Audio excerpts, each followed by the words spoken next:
हेगड़े और doctor M S Swaminathan की अगुवाई में हरित क्रांति को देश भर में लागू किया। भारत देश की ये धरती माँ जो शस्य श्यामलाम हुआ करती थी, तब खेती करने वाले किसानों और देश की सरहदों पर सेना के जवानों पर एक नारा हुआ करता था, जय जवान जय किसान, जो आज कहीं खो सा गया है। इस नारे से प्रेरित हो भारतीय सिनेमा जगत ने कृषि के ऊपर एक फिल्म बनाई, उपकार, जिसका एक गाना बहुत प्रसिद्ध हुआ, मेरे देश की धरती सोना उगले उगले हीरे मोती। और उस समय ये वाकई सच था। उस समय जो खेती कर किसान तरह तरह के अनाज, साग सब्जियां उगाया करते थे, वो बिना किसी मिलावट के हुआ करती थी, जिसमें किसी भी प्रकार का कोई केमिकल या कीड़ों को मारने की दवा का इस्तेमाल नहीं किया जाता था। जब हरित क्रांति आई और अनाज की कमी को पूरा करने के लिए किसानों को यूरिया के उपयोग की जानकारी दे खेती करने के नए तरीके बताए, जिससे देश भर में गेहूं और चावल के उत्पादन में भारी वृद्धि हुई, पर धीरे धीरे इंसान के अंदर लालच ने जन्म लिया और खेती की पैदावार को बढ़ाने के लिए तरह तरह के केमिकल और दवाओं का इस्तेमाल होने लगा, जिसके परिणाम स्वरूप आज वही धरती, वही भूमि जो शस्य श्यामलाम हुआ करती थी, एक माँ हुआ करती थी, आज वही धरती मनुष्य के लालच के कारण अपनी ममता खो चुकी है और बंजर होती जा रही है। क्या आप जानते हैं, शास्त्रों में लिखित खेती करने का भी धर्म होता है, जिसमें बताया गया है कि जो भी खेती की जाती है उसके 4 हिस्से होते हैं, यानी उसको 4 जगह बांटा जाता है और केवल चौथा हिस्सा ही मनुष्य का होता है। अरे आप तो सोच में पड़ गए, रुको जरा, थोड़ा सब्र करो। ये मैं नहीं, आज का ये नाटक आपको बताएगा कि हमें शास्त्रों के हिसाब से खेती किस तरह करनी चाहिए, और ये 4 हिस्सों में से बाकी 3 हिस्से किस किस के हैं और क्यों आज की खेती हमारे लिए जहर बन चुकी है। तो आइए देखते हैं हम सब के जीवन से जुड़ा ये नाटक, सहज प्राकृतिक कृषि। त्वमेव प्रत्यक्षं तत्त्वमसि, त्वमेव केवलं कर्तासि, त्वमेव केवलं। अरे अतुल बेटा, क्या बात है, बड़ा खुश नजर आ रहा है। कुछ नहीं महेश चाचा, बस अपनी धरती माँ से बातें कर रहा हूँ। पर चाचा, तुम क्यों परेशान दिख रहे हो? सब ठीक तो है ना?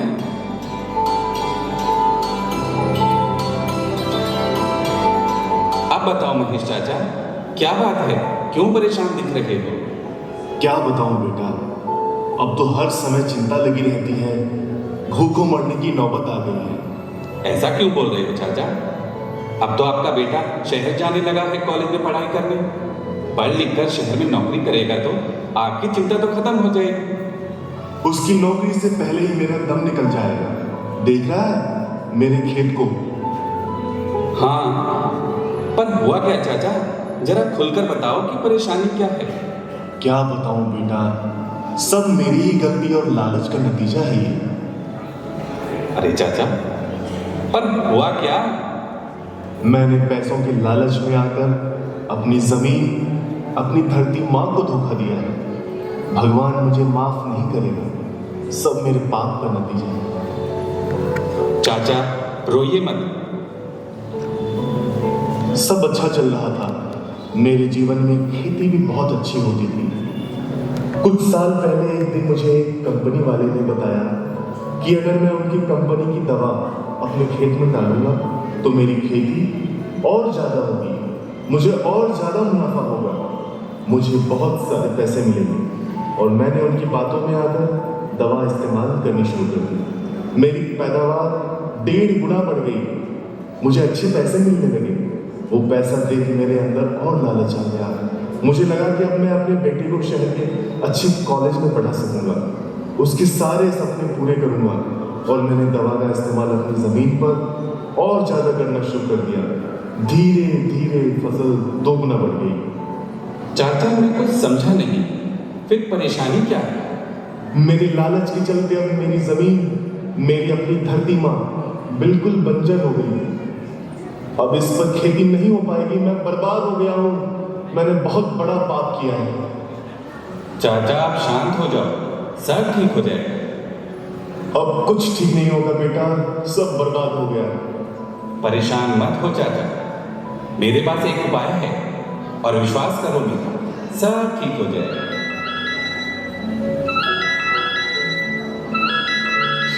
एक मिनट, ये राहुल का फोन आ रहा है। हेलो, हाँ बेटा क्या हुआ?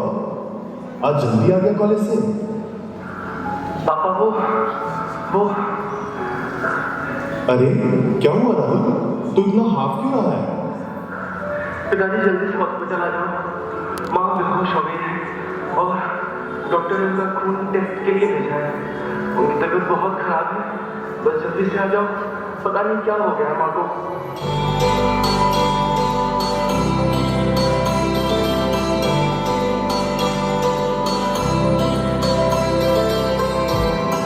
डॉक्टर साहब क्या हुआ सुनीता को? सब ठीक तो है ना? बस अभी रिपोर्ट आने वाली है, फिर देखते हैं क्या मामला है।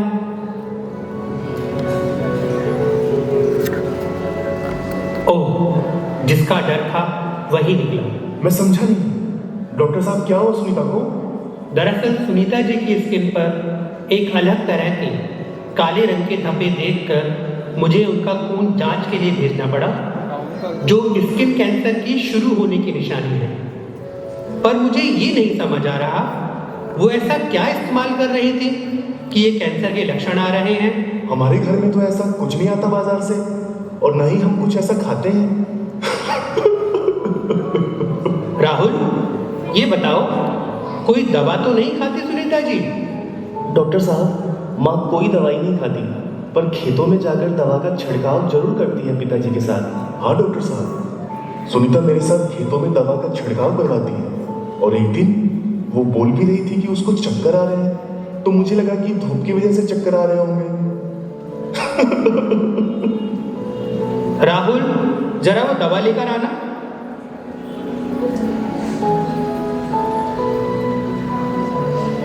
हे भगवान, तुम लोगों को कब अकल आएगी? ये लाल रंग देख रहे हो, और ये देखो, इस पर साफ साफ लिखा है कि इस दवा का असर पूरी तरह से जहरीला है, और अगर मात्रा से ज्यादा इस्तेमाल करोगे तो इसका उल्टा प्रभाव पड़ेगा।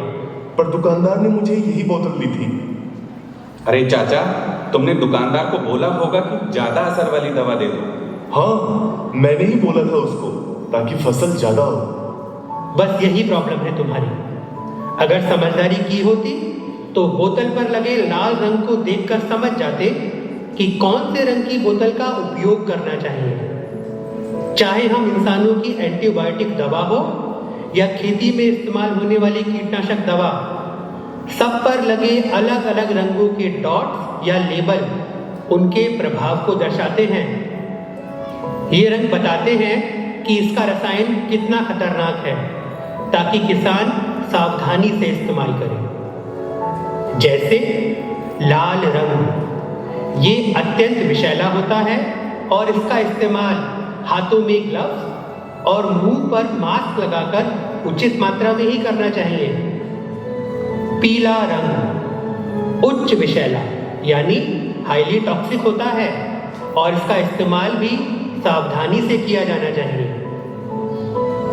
और अगर इस पर नीला रंग हो तो उसका मतलब है कि ये मध्यम विषैला यानी कम खतरनाक है, लेकिन फिर भी सावधानी जरूरी है। और हरा रंग है तो सबसे कम विषैला होता है, यानी उसको सुरक्षित माना जाता है और जैविक या कम नुकसानदायक कीटनाशकों के लिए उपयोग होता है। और इन सब दवाओं का उपयोग करते समय सुरक्षा के लिए दस्ताने और मुंह पर मास्क लगाना जरूरी होता है। इसीलिए ही इसे बच्चों व पशुओं से दूर रखते हैं। इनके गलत इस्तेमाल का ही परिणाम सुनीता जी के सामने आया है। अब सुनीता जी को घर ले जाओ, और हाँ, ध्यान रखना, अब ये बिल्कुल भी इस दवा के संपर्क में ना आए, वरना कुछ भी हो सकता है। मैं दवा लिख रहा हूँ, उसको समय पर देते रहना। 1 महीने बाद फिर से खून की जांच करनी होगी। और हाँ महेश, कल तुम भी आकर अपने खून की जांच करवा लो, भूलना मत। अब आप ही बताइए, इसमें किसका दोष है?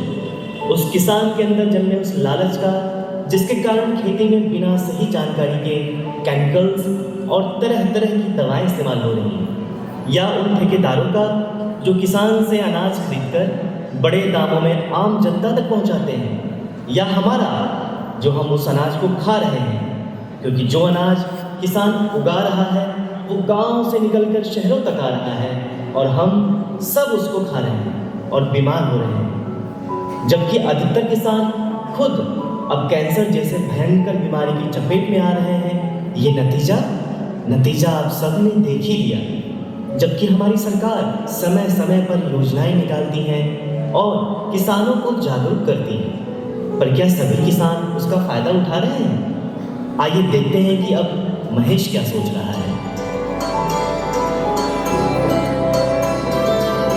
ये सब मेरी ही गलती है, मेरे ही पाप है जो आज सुनीता की ये हालत हो गई है। और अब मुझे भी अपनी जांच करवानी पड़ेगी। पता नहीं अब हमारा कितना जीवन बचा हुआ है। पापा, ऐसा क्यों बोल रहे हो? सब ठीक हो जाएगा। नहीं बेटा, अब जो बोया उसको काटना तो पड़ेगा ही ना। ये सब मेरे ही लालच का नतीजा है। अरे चाचा, ये अच्छा हुआ कि शुरुआत में ही बीमारी पकड़ में आ गई। चिंता मत करो, चाची जल्दी ठीक हो जाएगी। मुझे समझ आ गया अब, लेकिन अब मैं गलती नहीं करूंगा। अतुल बेटा, तुम बता रहे थे कोई उपाय है तुम्हारे पास खेती को सही करने का, वही बताओ मुझे अब। हाँ चाचा, पर ये उपाय आपको अकेले नहीं, गांव के सभी किसानों को समझाना पड़ेगा, वरना हमारे इस गांव में भी पंजाब जैसा हाल हो जाएगा। मैं समझा नहीं। पंजाब जैसा? भाई जरा खुलकर बताओ। अभी नहीं चाचा, कल सुबह चौपाल पर सबको इकट्ठा करो और सरपंच जी को भी बोलो आने के लिए। वहां सबके सामने ये बात करेंगे ताकि सभी किसानों की जिंदगी को भी बचाया जा सके, क्योंकि किसान केमिकल और दवा इस्तेमाल करके फसल को शहरों में भेजता है। वो थोड़े ज्यादा पैसे के लिए अपना फायदा तो कर लेता है, पर शहरों के साथ साथ वो खुद अपने जीवन से भी खेल रहा है। बेटा, ये बात तो तुमने बिल्कुल सच कही। सच में ये बहुत बड़ा पाप हो गया हमसे। ये सब मेरी करनी का नतीजा है। ना मैं लालच में आता और न ही मेरी करनी वापस सुनीता के ऊपर पड़ती। हे भगवान, मुझे माफ कर दो और सुनीता को ठीक कर दो। घबराओ नहीं चाचा, सब ठीक हो जाएगा। कल सुबह सबको बुलाओ, फिर बात करते हैं।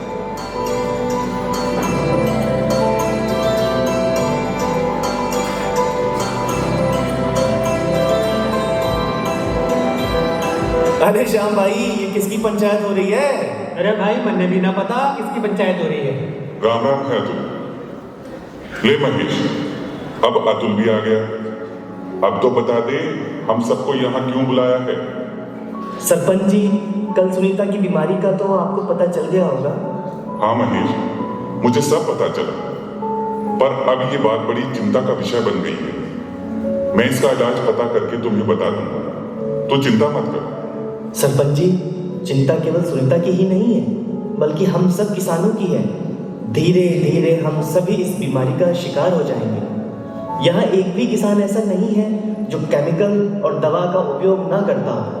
अतुल कोई उपाय जानता है इस बीमारी से बचने और जमीन को उपजाऊ बनाने का। इसलिए मैंने सबको यहाँ बुलाया है कि हम सब इसकी जानकारी ले सकें। ओह, तो ये बात है। अतुल बेटा, तेरे पास कोई उपाय है तो बता हम सबको, जिससे सभी किसानों को नया रास्ता मिल सके। सरपंच जी, ये तो हम सभी किसान भाई जानते हैं कि आज वर्तमान में हम अधिकतर किसानों के सामने बहुत बड़ी समस्या है कि या तो हमारी जमीन बंजर होती जा रही है, या फिर पहले की तरह अब पैदावार नहीं होती, जिसके कारण आमदनी कम होती जा रही है और किसानों पर कर्जा बढ़ता जा रहा है। लेकिन साथ साथ ही कैंसर जैसी भयंकर बीमारी की चपेट में भी किसान आ रहा है। आपको पता है कि पंजाब के एक क्षेत्र में कीटनाशक दवा और केमिकल का अत्यधिक उपयोग हो रहा है, जिसके कारण लगभग 70 से 80% किसान और उसके परिवार के लोग कैंसर की बीमारी से जूझ रहे हैं। और सरकार ने समस्या को देखते हुए उनके इलाज के लिए एक कैंसर स्पेशल ट्रेन जो पंजाब से राजस्थान बीकानेर के लिए चला रखी है, जिसमें किसान वहां जाकर अपनी बीमारी का इलाज करवाते हैं। हाँ भाई, ये बात तो बिल्कुल सही है, पर करें क्या? तेरे पास कोई समाधान है तो बता, क्योंकि अब बिना दवा के खेती भी तो नहीं होती, क्योंकि जमीन भी बंजर जैसे होती जा रही है। सबसे पहले हमें ये समझना होगा कि हमारे वेद शास्त्रों में खेती करने के भी नियम बताए गए हैं, पर क्या हम उनका पालन करते हैं? जिस तरह ये सृष्टि 5 तत्वों से बनी है, ठीक उसी प्रकार हम जो खेती करते हैं वो भी 5 तत्वों पर होती है, और किसी एक तत्व के खराब होने पर हमारे शरीर की तरह खेती भी खराब हो जाती है। आज खेती में तरह तरह के केमिकल और पेस्टिसाइड दवाओं का इस्तेमाल हो रहा है, जो जहर बन मानव जाति को धीरे धीरे खत्म कर रहा है। तरह तरह की लाइलाज कैंसर जैसी बीमारियां हो रही हैं। शास्त्रों में वर्णित खेती करने का भी धर्म होता है, जिसमें जो भी खेती की जाती है उसके 4 हिस्से होते हैं। 4 हिस्से? अतुल जरा खुलकर बताओ इन 4 हिस्सों के बारे में। पहला हिस्सा धरती माता का होता है, मतलब ये कि जो बीज हम धरती में डालते हैं उसमें से जो बीज अंकुरित नहीं हो पाता वो धरती माता का भोग होता है। दूसरा हिस्सा हवा में विचरण करते हुए कीट पतंगों यानी कीड़ों का होता है, जिसके बचाव के लिए हम जहरीली दवाओं का दुरुपयोग कर रहे हैं। तीसरा हिस्सा आवारा पशुओं का होता है, और चौथा हिस्सा जो बचता है वही केवल मनुष्यों का हिस्सा होता है। अरे अतुल, ये धर्म कर्म मत सिखा, ये बता कि बीमारी और बंजर भूमि को कैसे ठीक करें। अरे मैं तो ये कह रहा हूँ कि चौथा हिस्सा भी क्यों लेना है, वो भी दान कर दो, हम वैसे ही भूखे मर जाएंगे। सही बोल रहे हो चाचा।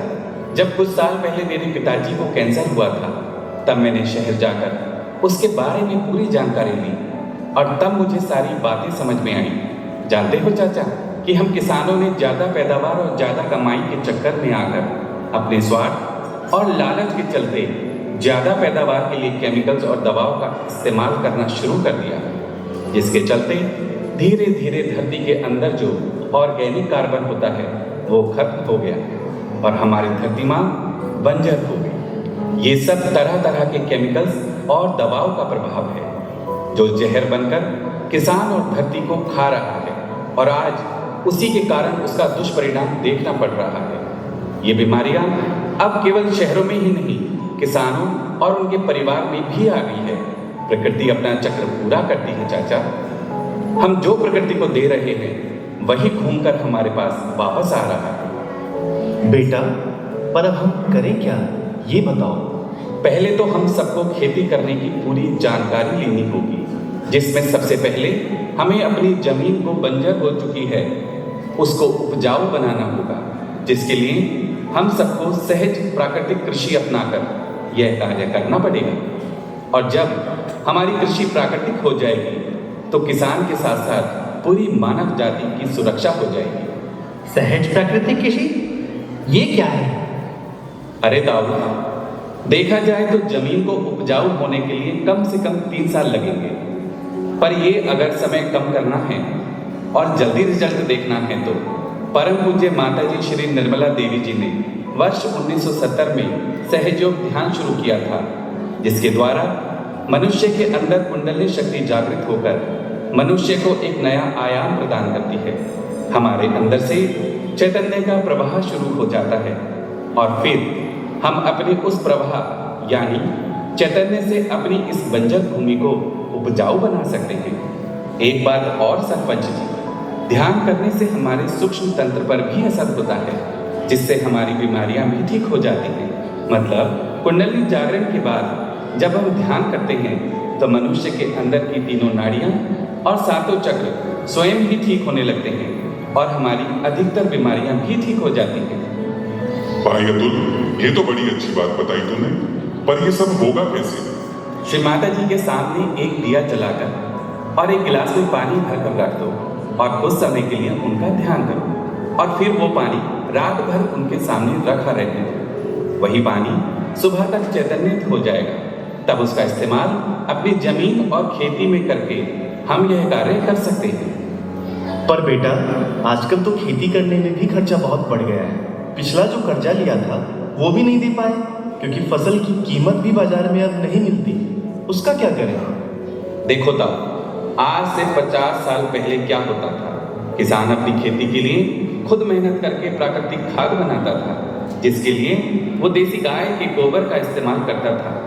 पर अब वो मेहनत कोई नहीं करता। बस कम समय और कम मेहनत से ज्यादा मुनाफा कैसे कमाएं, सब यही सोच रहे थे।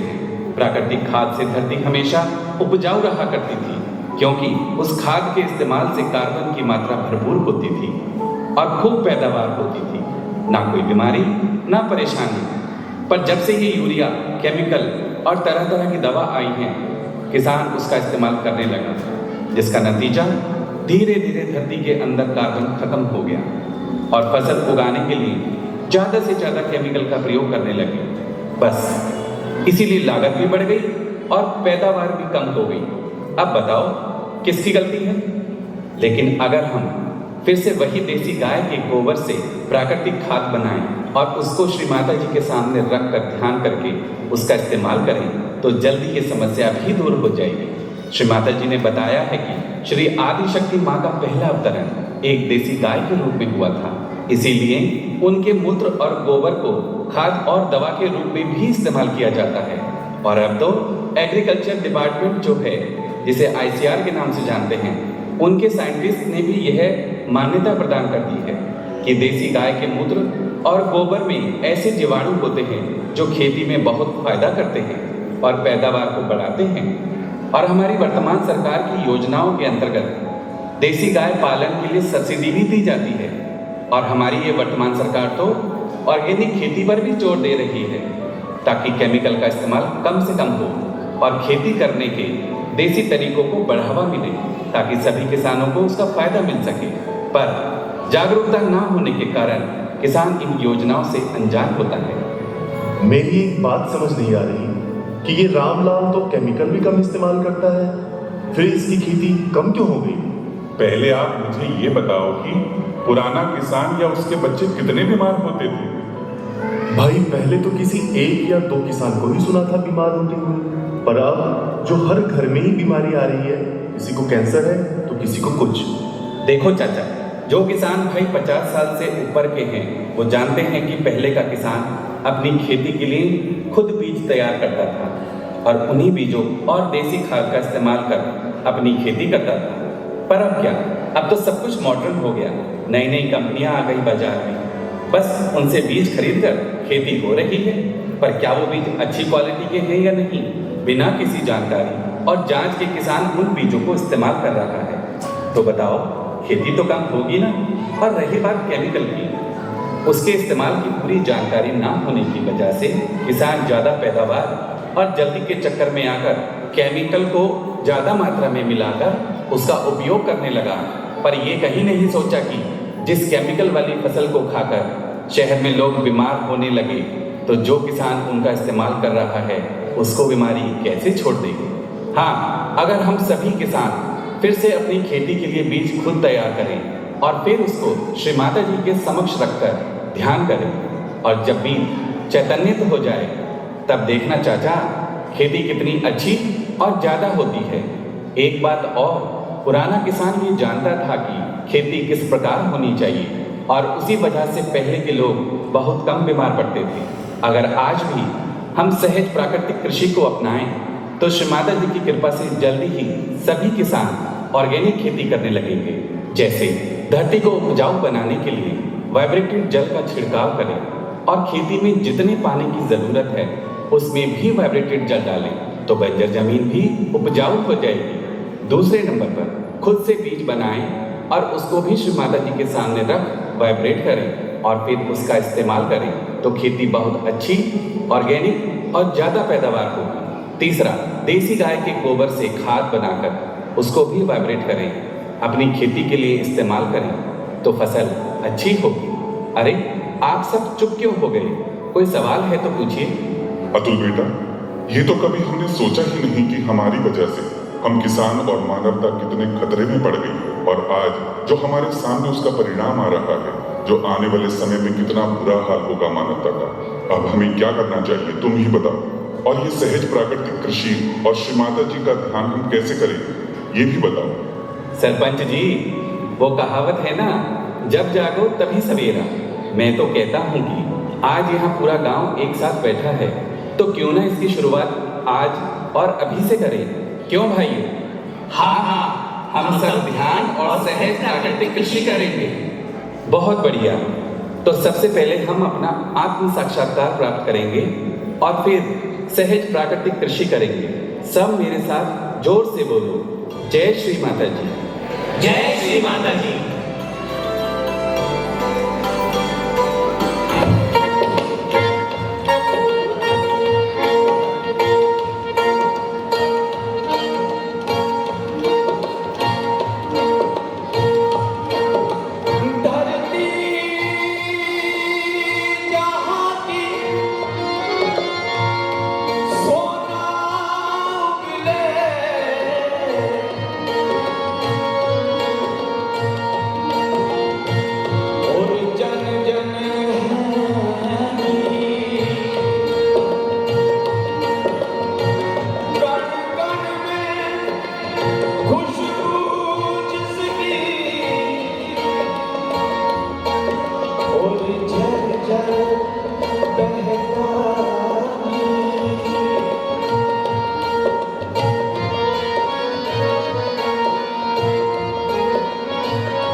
साकार चले, निर्मल माता सपना हम सब करने को